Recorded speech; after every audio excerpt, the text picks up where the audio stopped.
have never desired your good opinion. People fear what they do not understand. I have a headache, a badge, and a gun. Power is yours. Behave. I was just trying to start a conversation. And share the wonders I've seen.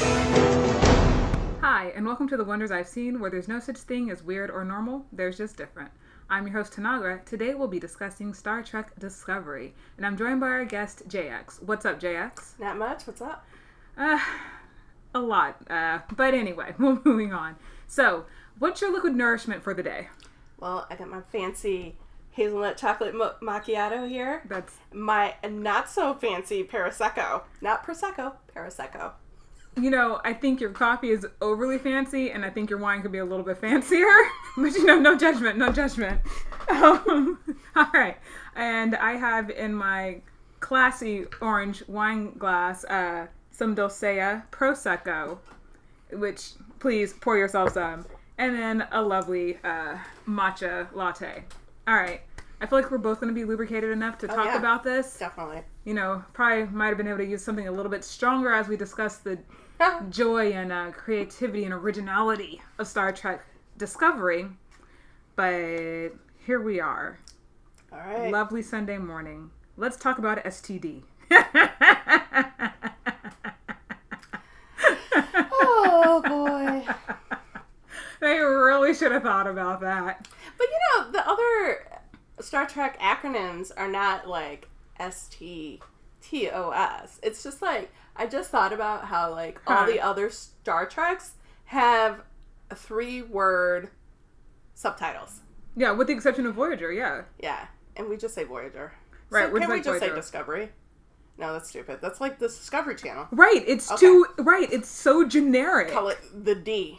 Sorry, Detroit. The Okay, D. no, I feel like Detroit gets to claim that before freaking Star Trek. Star Trek. The D. Yeah, you could even see it though, like when people, which I feel is half the reason why like their live chats that CBS tried to organize didn't work well, because nobody knew what the hashtag was, because people started out like STD the first week, and then I think they were like, oh yeah, that doesn't work, and then they went to like Star Trek Discovery. You Which can't is type way that too long. right when Yeah. you're trying to like live tweet. Then it went to Star Trek Disco. Then it went to ST Disco. So then people sort of stuck with ST Disco, but then CBS didn't switch over to anything. So then, like, I remember I would look for conversations and have to type all of them to find out which one was actually active. Mm-hmm. Which, let's talk about marketing, y'all. Not a good look. Do better, CBS. At first, when you were saying disco, I thought you were talking about those Klingon uniforms, because I was like, oh, she must be talking about those Klingon uniforms, because they look very disco-esque. Yeah. You know, with all the shine, the frills. Right, the shine. Yeah, Sparkly. the shine, I was like, y'all. They look like those, futuristic 19th or 18th century French. You know what I'm talking about? No, they're future Baroque. Yeah. Right. Somebody was like, the Klingons were distinguished. They should be, yes, Baroque, but in metal. And yeah. I'm like, bam. And it's like, this is not like the warring race that we've all loved about the Klingons. This is like some really French futuristic, I don't know. No, I just, yeah. I don't like that collar. The ruffle collar. It reminded me of like what I felt that people went through when they were like, oh, we're going to make a story about Mozart, but make it interesting. And then you got Amadeus, right? Yes. And that's what I felt they did with this. You know, similar to like, what's that white feminist, not feminist name? Oh, Coppola. Oh. Who was like, I'm going to make a new feminist, air quotes, Marie Antoinette. And then it's all visual, but has no substance whatsoever. Right. Like, I feel like that's what happened here. You know, although the Klingons have substance, Do they? No, they don't. They try. Excuse me. Oh, is your I'm sorry, Prosecco? Cotton? Yeah, my Prosecco was caught in my throat. Okay. Let's switch. You know, I want you to survive to the end of the episodes. So like, yeah, I'll be fine. okay. But yeah, like, I mean, Vok Tyler, he has some. No, he doesn't really have any substance. I mean, none of them really do. One. Wait, none of the Klingons or none of the characters? None of the characters. I mean, we were talking about Klingons, and I Right. was thinking originally Klingons, but now that you mentioned the characters, yeah, none of those either. I mean, I had like, oh, what's the word? I can't think of it, but I had great expectations. That's what. Oh. I had great expectations for this show. Yes, right. Mostly because it was starring a black female, which Correct. I never get to see. No, particularly not in sci-fi. Especially in sci-fi. I mean, let's face it, in anything, but especially in sci-fi. True, touche on that point. And it's not part of Shondaland, so Right? I know. like, no, that's so true. And so I was like, okay. I was excited, and then I found out Michelle Yeoh was in it, and anyone who knows me, I love Michelle Yeoh. So I'm like, yeah, like I love Michelle. Yeah. You know. No, it was then, great. So I was like, oh, this is fantastic. And then, you know, anything like the white fanboys are really irritated with, I tend to like. True. This is also true for the Star Wars. Yeah. Right. So whenever they're like, whatever bullshit, you know, whatever tiny violin that's affecting them. Right. Then I'm like, yes, this is my show. No, right. And so I was like, great. And then I start watching it, and the first thing I thought was like, why were they even complaining? Because there's only like 2 people of color on the show. No, there's like 3. I'm trying to think about the first episode. There's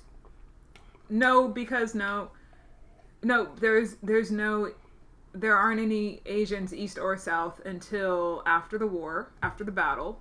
There's Michelle Yeoh. I mean, I meant like outside of Michelle. Sorry, outside of Michelle Yeoh. That's what I meant, right? Yeah. Like outside of like the star, which I thought she was the star. Like I thought like she and I thought so too. She and I thought like so when they killed her, I was like, you assholes. Right. Because seriously, really, all right. Because I felt like that's how they were justifying not having any other like Asian characters. It was like, oh well, but our lead is, and like she's Michelle Yeoh. Like she comes with so much like, yeah, you know. That, like, she's so important that we can afford not to. And I was like, that's fair, because I will watch her in anything. You know what? Like, right. But they didn't. You're right. Yeah, so I and again, it just kind of drove home this thing where white... The black Klingon. That's who the other person... Okay. There we go. Was he black? I mean, is he black in real life? Oh, I don't know. He's visibly not white. That's what we're calling ethnic for this show. Visibly not white. Okay. I mean, he's a Klingon, though. I mean... not Klingon. Sorry. I mean the Vulcan. What Vulcan? There's a black Vulcan who's in Star Trek. Okay, he is not significant because I don't remember him. Okay. And he doesn't count. I'm talking about people I remember. Only. Yeah, I'm trying to remember if there are any people of color on the bridge crew outside of outside of Sneako Armin Green and Michelle Yeoh, and like I think there was one other person who's like has a line. Oh, the guy who laughs and at the joke that she says, and then he comes back later in the Terran universe. Right. Which, by the way, y'all, this entire show, not just this episode, will include spoilers. So if you haven't watched what we're talking about, you probably shouldn't listen if you don't want to have spoilers. I might remember to mention this again, but probably not. Thanks. Just saying. It just drove home. I mean, besides that, it just drove home what the fanboys will think is not part of Star Trek. So, like, their whole, like, there's no women commanding officers. And I'm like, dude, look at the military now. Do you not see women who are we have women generals who are serving right now. Okay. You know, we have women officers who, like, are fighting in Iraq and Afghanistan. So, like, really? But they just happen to be there. I actually had this conversation with somebody. I was like, females are even in our military. Right. In the United States. Right. Right? Like, in combat. And, like, they were like, oh, and I was like, right. So 200 years from now, you don't think that's going to happen? I mean, come on.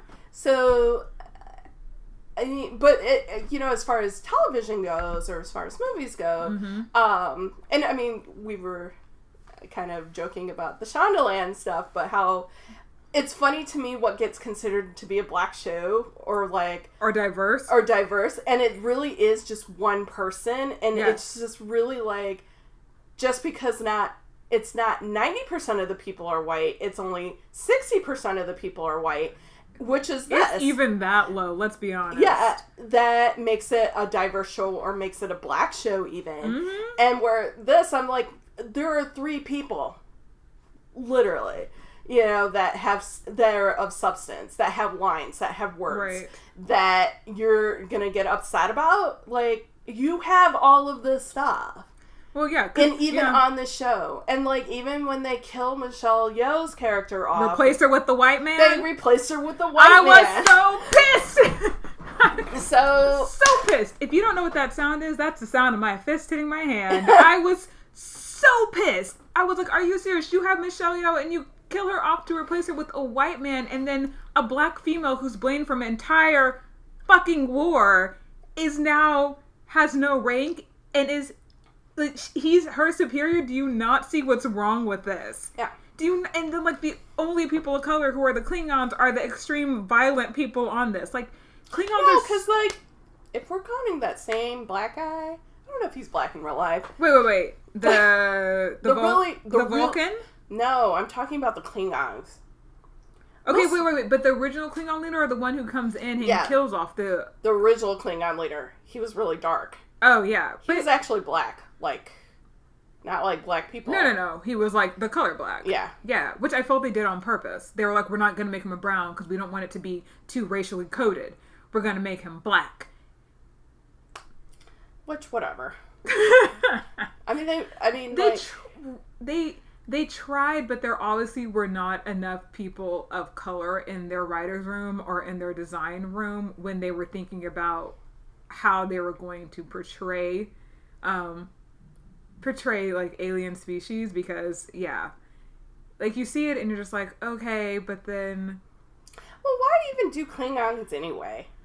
Well, so I mean, Klingons have always been problematic in Star Trek, right? Like, they started out as like Asian racial stereotypes when you're looking at TOS. Then when you look at TNG, almost every person who played a Klingon was a white person, and then they colored them to look the color of Michael Dorn, who played Worf, because he was black, right? So already you're like having set acceptable, quote unquote, like brown face, black face. But then when you get to the Star Trek movies, then they have white Klingons. I mean, like, that are actually colored white. Right. No, like, and I feel like that's when they realize, like, oh, this is problematic. Like, this is actually racist. Like, and we're perpetuating this. So then, right, you get to the films, and then they try to switch it up. And then you have Voyager. Right. Where you have Torres. Exactly. But then she's also half human, so they sort of get, like, and, like, the actress herself is actually Latina. Right. So they just, like, throw in, they're like, but she's not white. That's what I feel like Torres was, in all honesty. She's not white. I think what they did was just use her real color. Yeah. Which I think is fine. Right, which I feel like they should have been doing from the beginning. Yeah. Right. So I appreciate that, like, they've learned now that not everybody needs to be colored to look like Michael Dorn. Yeah. But yeah, like, Klingons have always been problematic, so bringing them back and now using them as, like, the analogous, I think... Well, now they're just weird looking. I mean, like... Well, I feel like they're supposed to be so othered, though, right? Because they're supposed to be, like, the religious extremist. So they make them look like that on purpose. Just like how the Star Trek uniforms are so streamlined and have nothing to do or look like any of the uniforms that are coming in 15 years. Okay. The Klingons are, like, so extreme, because in comparison, like, I think that's on purpose. Just like how people... I think you're giving CBS way more credit than this, I know. I feel like... I don't think that was the case. I feel like visually they put thought into it more so than they put thought into the actual story. Yeah. Yeah, I need more wine. Yeah, you do need more. I'm not going to tell you that you're wrong, because once again, we're talking about Star Trek Disco. So, yeah. Like, I feel like visually, though, they set them up to be, like, diametrically opposed.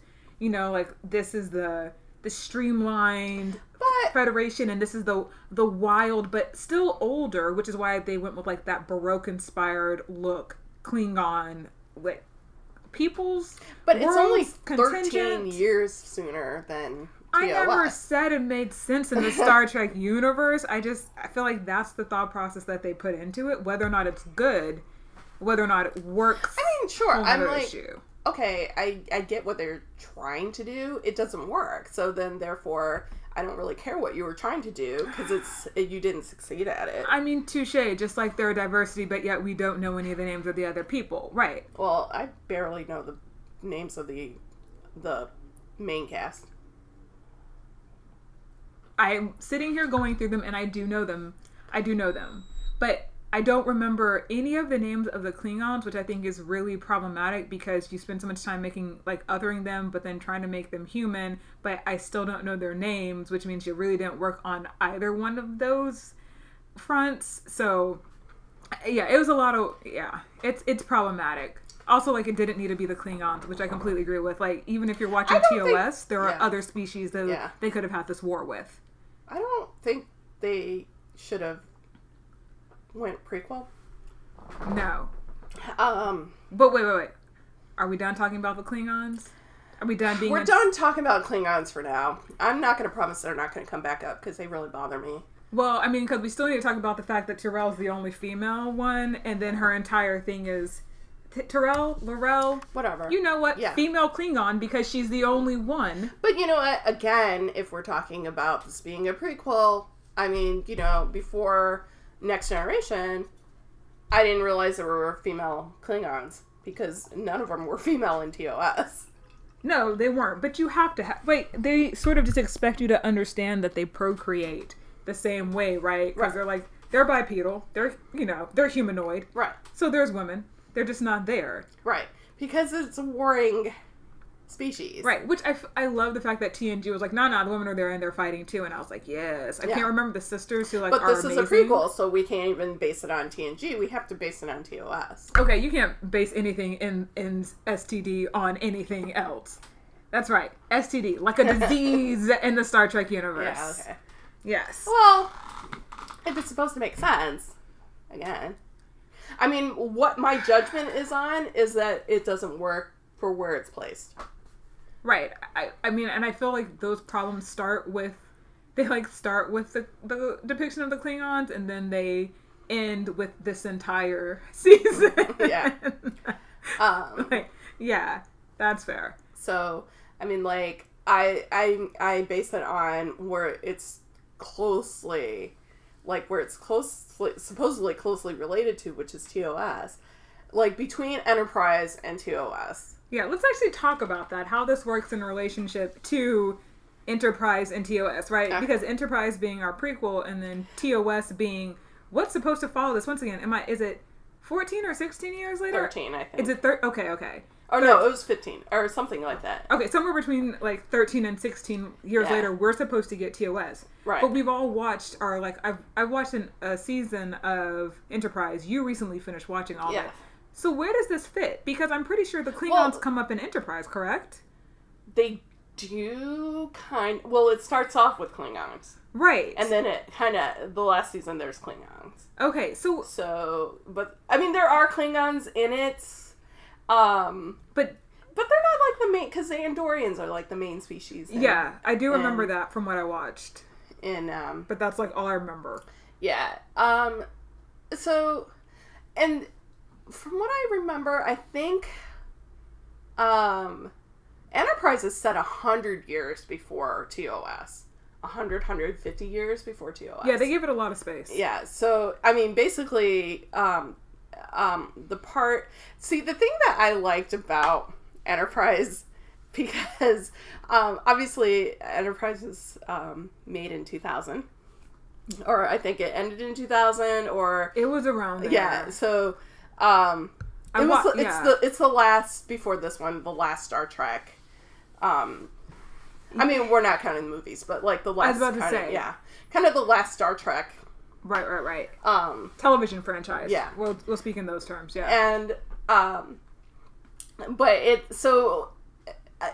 in the original series, Gene Roddenberry made, like, the 90s, there was this eugenics war. Yes. So it's interesting because obviously Enterprise is made after the 90s where we didn't have a eugenics war. Right. But they went with it. The 90s eugenics war. And I was like, okay, so this universe is even different from ours. No. Like, so... Right, but I love the fact. Yeah, I love that. So, there are parts of it that, you know, because really Enterprise is only 100 years from now. And, I mean, some of the things that... Really? Yeah. So, some of the things that they achieve, I'm like, we're not going to do that shit in 100 years. Like, we need way more time to do that. But we're not close to that. But I get what... They're playing in a different universe than the real world. So... Right. Which I appreciate. So, in their world, there was a 90s eugenics war. Right. And they established that from the beginning, so you know Yeah. which verse, which dimension, which Earth, whatever terminology you want to use, you know it's not us. Right. So you know it's not this world. So it's just like when Archer says some bullshit like, we got rid of racism a long time ago. And I was like, no, a long time ago would be now. And I'm still living that. Right. So, okay. But maybe in your eugenics war, you dealt with that. Right. Eugenics got rid of racism? Yeah, okay. Okay. Sure. But sure, you know Star what? Trek. Yeah. But I'm going to let you go with it. Right. I like your positivity. So, I mean, even in the first episode, there's a Klingon, but they don't know who that... They're like, I don't know what this alien is. And, right. You know, and that was kind of like their thing. It was just like the Klingons are this race. Mm-hmm. We don't really have any dealings with them. We don't have any beef with them. We don't have anything with them. We just met them. Whatever. They don't really think anything of us. We don't really think of anything of them. Vulcan has some things with them, but whatever. Yeah. So it's kind of removed. You know what? But there's a point in STD, because I've decided I'm going to stick with that until I say something positive about this show, that when Burnham is explaining, when people are telling Burnham that they don't believe her that she saw a Klingon, and she says it's been like 100 years since they've seen a Klingon. So that timeline doesn't work out then, right? No, it does. Does it work out? Because I could see why, if they were going to do a real prequel. Well, it doesn't work for TOS. It doesn't work for TOS, but it kind of works for Disco? For Enterprise. I mean, at the end of the Enterprise, at the end of Enterprise, they tried to clean up why the Klingons look different in TOS than what we think of Klingons now. I stopped watching Enterprise after the first season, mm-hmm. but I heard about this because obviously so many people I know watch Star Trek that I was like, okay, I'm gonna just look this up on YouTube and read about it. So I went to Memory Alpha and read about it. And I was like, oh, okay, that's cool. And I watched it. And I was like, oh, okay, that's cool. That makes sense. Mm-hmm. I thought so, too. Because, you know, in the TNG episode, they're like, why did the Klingons look different? And they actually talk about it. Yeah, yes. And Worf says, it's part of history we don't like to talk about. And you're like, okay. Okay. And we just kind of accept that. But it also makes sense. Some history just doesn't get talked about. Right. And so So I was wondering what they were going to do, because the first episode with the Klingon, they look like Klingons, the Michael Dorn Klingon. And it was like the Michael Dorn Klingon. Yeah. So they kind of look like the modern Klingon. Right. And well, no, the modern Klingon is now... No, we're not going to talk about that. So all right, fine. So I was like, oh, I wonder, are they going to also just skip over the whole TOS thing? Which, fine. You know, we all know the real reason is because Gene Roddenberry didn't have the money for real. Right. Very true. Very true. But, you know, when they were like, so there's this genetic disease that makes them lose the ridges. Right. So, I mean, they did it was a genetic side effect for them trying to do genetic engineering. Right. Which I thought they were going to talk about in this. Yeah. So then they do this thing where it only affects, like, 30% of the population, which is significant. So, leading us to believe that the only Klingon... Because we remember Klingons in TOS, but as I'm watching TOS now, they're actually not in that many episodes. No, they're not that important. So I'm like, oh, okay, so it's easy to believe that Klingons, we only get to see this 30% of this population, which is significant. That's a large part of a population. Right, definitely. So we only see 30% of this population when we come in contact with them on TOS. Right. So, like, at the end of Enterprise, 30% of the population loses these ridges, and, you know, they find a cure, but they're like, it's going to take a few generations for you to go back to looking normal. Right. You know, like, it's still there, but it's going to have to kind of breed back in science, biology, which I was never good at. But I accept it. But I accept that. It works. Yeah, so I'm like, okay, good on... like, I'm sure there's going to be biologists who'll tweet and be like, that's not true. It would okay, take like so many I said... more generations, blah, blah, blah, blah, yeah. blah, blah, blah. Like, all right. We didn't have Twitter, though, when Enterprise came out. I just want to clarify the timeline. Yeah. And I mean, it's like, if people are going to tweet me. Don't fight, no. Don't at me. You're like, no, I don't I will tell you, biology was not my strong point. But at least I accept the explanation. Right. But now you're going to tell me 13 years after Enterprise said it's going to take a few generations for you to look back to what we think of Klingon, which works for Enterprise to say this on why they look like this on TNG and not... Because he said it will take about 200 years for you to look back, for your whole population to look back, to have the ridges back, which will which works for TNG. It does not work for TOS. So it works for TOS. Yeah, because that's why we still have it's the flat face. Yeah, the flat faces are in TOS. Which now I'm realizing maybe that's not that might be a derogatory term in the universe, but you know, it's the human looking face. Yeah. That's why they were like, we're ugly, we look like humans. Exactly. Right, it works for TOS, but then Discovery just screws it all up because they make them look completely different. Well, so they look like a completely different species. They don't really even look like Klingons. Which I'm wondering if that's maybe how they're going to be like, oh, it's because we're seeing that other part of the population that wasn't affected. So, you know, when they have all the houses gather at the very beginning and all of them look like the new traditional, not flat-faced Klingons? I don't know what the crap we're going to call them. Right? So I'm wondering if maybe there's, like, houses that weren't included who are the human faces and they were, like, pushed out and weren't invited because their house is considered, like, banned. But like, even maybe the that's non-rich... But even the Klingons with ridges don't look like Klingons that we know of. I mean, I agree, but I'm just... Because I feel like the reason why the ones with ridges that worked was in the Star Trek movies with Kirk. Right. They then now have ridges because those movies were made in the 80s in the late 80s. Right. When they have ridges. Which I feel like will still work in the timeline because... I mean, it did. I don't... So, okay.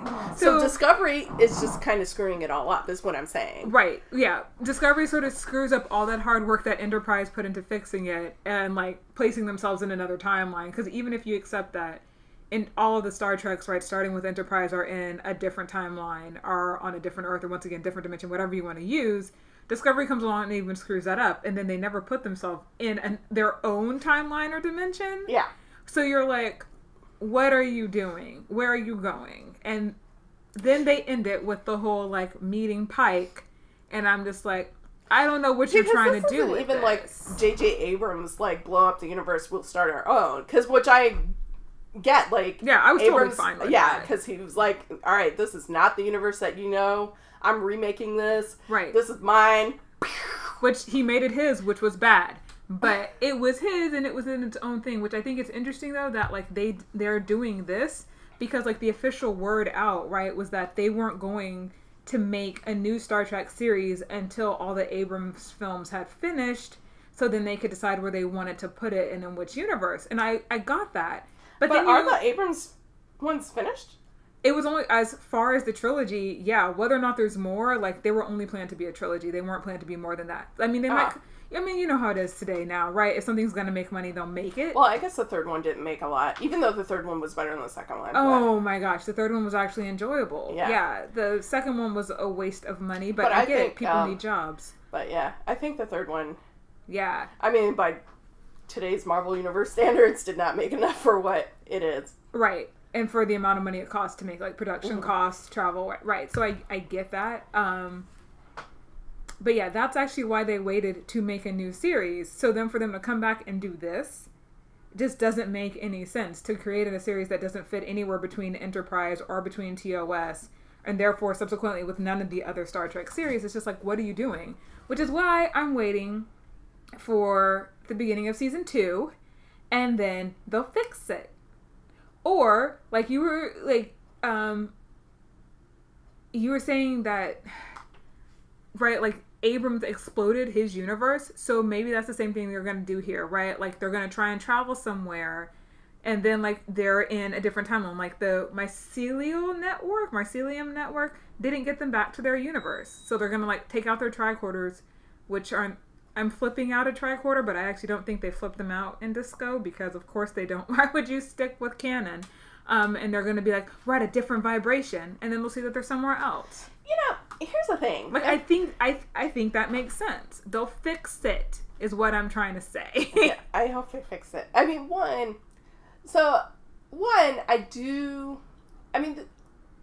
I did continue to watch it. So of course. That means I didn't hate it. Because I did finish the season. So I'm like, I didn't hate it, but I will say that I liked it as a science fiction show and not a Star Trek show. No, I mean, like... So anytime, like, I would force myself out of, like, this is Star Trek, I would like, oh, I like the show. And then they would do something that reminded me that this was Star Trek, and I'm like, oh, I hate the show. Well, right, because, I mean, I remember when they finally went to the Terran universe, and I was like, okay, great, like, we're just gonna leave all of this, like, we're gonna leave all of the memory alpha behind, and we're gonna just do our own thing. And I was like, I'm here for this. I was reinvested in the show when they did that. And and then they left, and then I was upset because I was hoping that the whole series would just be in the Terran universe. Oh my god, I would have loved that.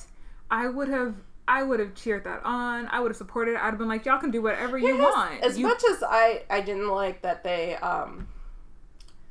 as much as, like, I didn't like that they replaced Michelle Yeoh with Lorca, I do like Jason Isaacs. I did. Oh, yeah. I did, like, I did actually, out of all the characters on there, I did start, if I could say there was one person I was attached to, it was him, weirdly. Even more than Michael. Like, I found him more interesting.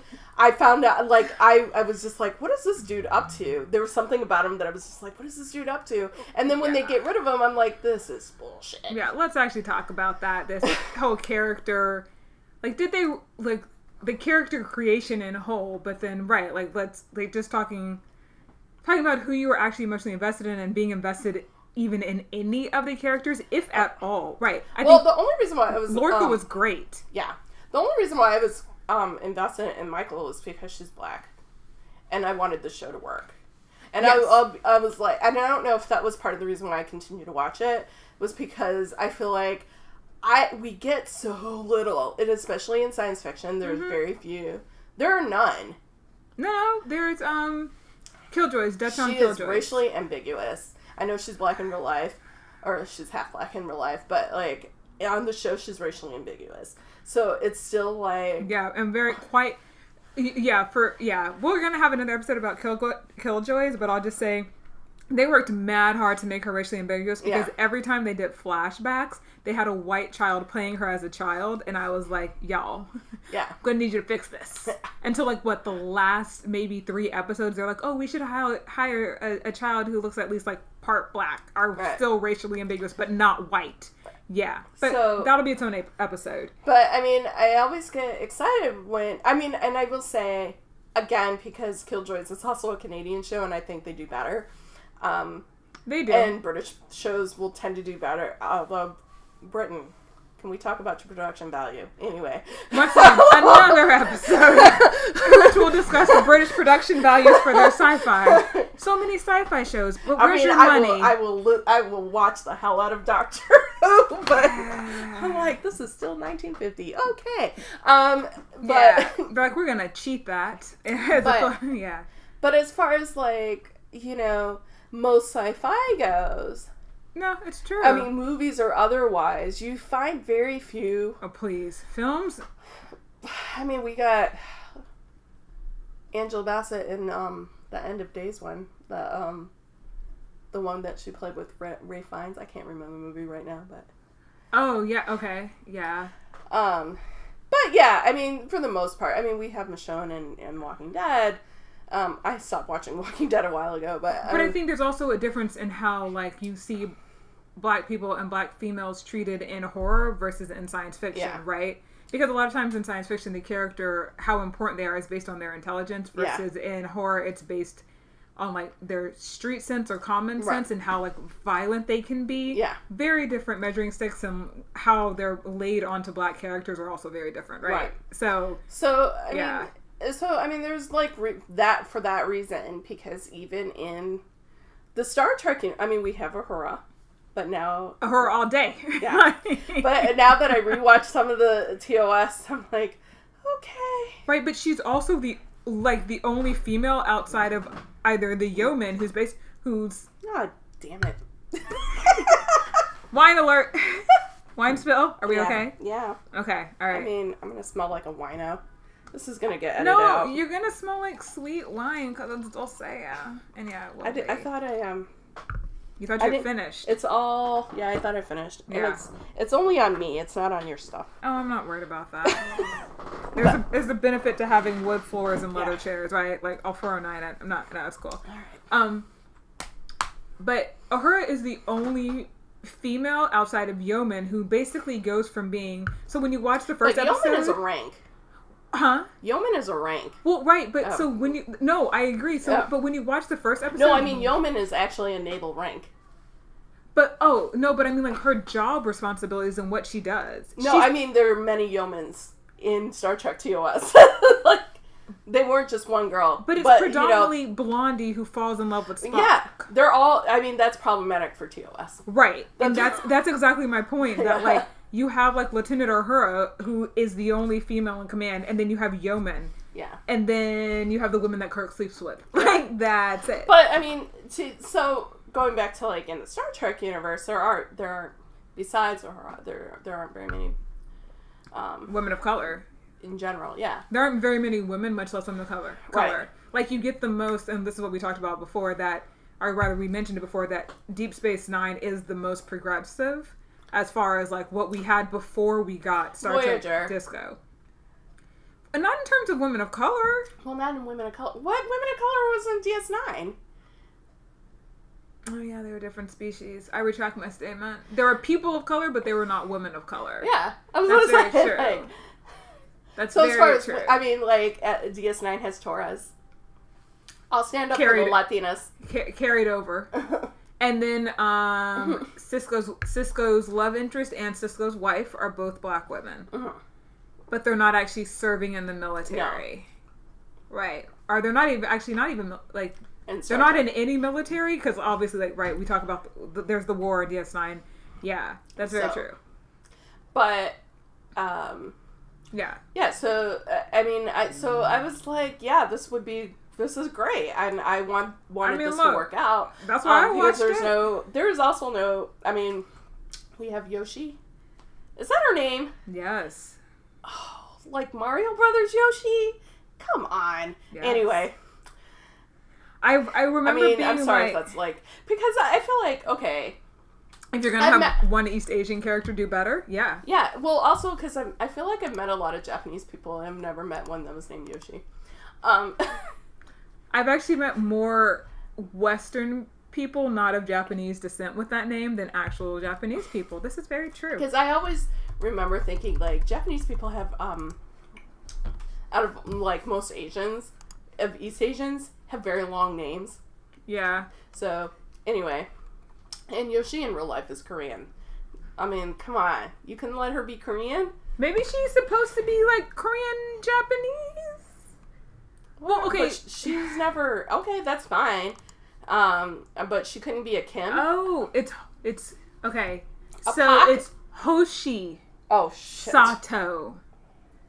I mean, to be fair, though... Okay, sorry. Most of the time it's being said, it's either with, like, Archer's accent or it's with, what's-his-face? with the bad Southern accent. Bad Tucker's accent, right. Yeah. So all you're getting is the Oshi part. Yeah. It's like Oshi. And you're just like, yeah. So she was like the only, she's East Asian. Yeah, because like, do they ever talk about her being specifically Japanese? I think so. I feel like there's one episode where they actually establish that she is Japanese. Yeah. Yeah.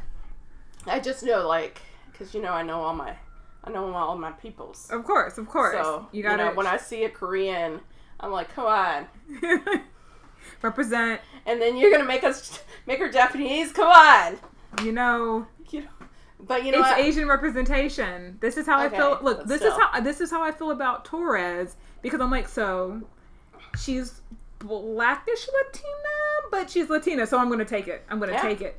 I mean, like, same thing with like Sonequa Martin Green. She's black. I'm gonna take it. I'm gonna represent. But Torres is Latina in real life, and she's Torres. Right, but they went real generic with that. Like, there's no difference. She's Torres in Voyager, but Hoshi is Japanese on the show, and she's Korean in real life. I'm just saying, why couldn't she be a Kim? That's all. Because they wanted her to be unique and not. Kim is so unique. They wanted her to be unique. She could have been a Kim. I hope y'all can hear my sarcasm. Unji Kim Unji. No, they were probably like, Korean is too foreign. Let's do something that's cool, and we're gonna go with Japanese, which is such a loaded thing that they did that. Right, I agree. And already, I mean, we had Takai. I mean, I'm just saying, there's enough East Asian to spread around. But I also feel that you're giving people way too much credit that they know. I'm not giving them credit. I'm telling them. No, this is what they should have done. Oh, I'm annoyed that they didn't do this. Your annoyance is valid because no. I mean, I did get Harry Kim and. Okay, so Harry Kim for me. Okay, so hold on. Boring ass character. Hold on, we're gonna get to the men of color. We're gonna finish this women of color, then we'll get to the men of color. Because we still haven't talked about Tyler. So. I agree. I forgot we were talking about Discovery. Yes. I totally went on a tangent. We might have to do like an entire series each on a different Star Trek at this rate, which I'd be fine with. But I agree that the main reason I supported this show was for Sonequa Martin Green. Then when they said that Michelle Yeoh is in it, like, I love Michelle Yeoh. Yeah. Like, when I was younger, I was like... was just two people that I was like, oh. And, for me, a black and an Asian person, I was like, oh, this is really... It's for you. It is for me. Right. Blasians stand up. What? Yeah, I was all for it. Like, I'm a longtime fan of Michelle Yeoh. I don't really know Sonequa Martin Green's work, but I was like, she's black and I'm black, so therefore I'm there for her. If they would have made her black Latin, I really would have been like waving a flag. But I was like, okay, I'll watch it, right?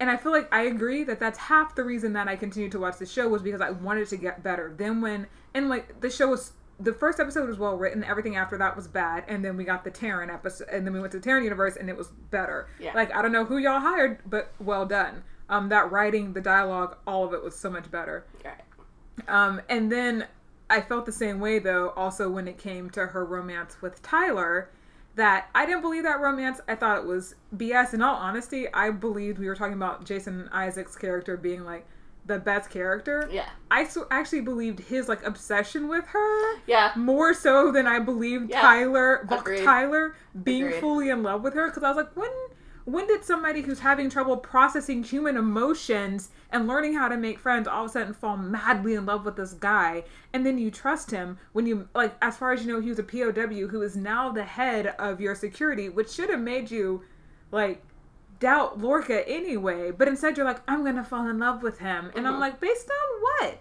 And then Lorca does everything off the cuff. I mean, he reinstated. But they don't even have her, like, mention it. She's just like, oh, you're cute and tall, and I'm gonna fall for you. Which, don't get me wrong, those are also some of my standards, cute and tall.